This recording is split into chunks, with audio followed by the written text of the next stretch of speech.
যা হচ্ছে হোক, আর কোনো অভিযোগ নেই। আমিও দেখতে চাই আমার ঠিক কতটা ধৈর্য ক্ষমতা আছে। শুনেছিলাম কেউ একবার বলেছিল, ভাগ্য তার সাথেই খেলে যে ভালো খেলতে জানে। অপেক্ষায় আছি, আজ না হয় কাল শেষটা সুন্দর হতেই হবে।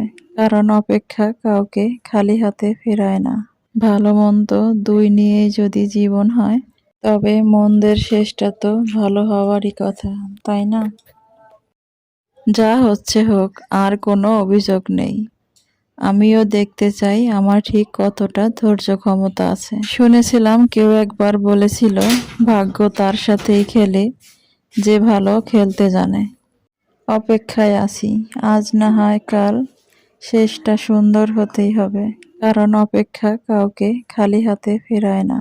ভালো মন্দ দুই নিয়েই যদি জীবন হয়, তবে মন্দের শেষটা তো ভালো হওয়ারই কথা, তাই না?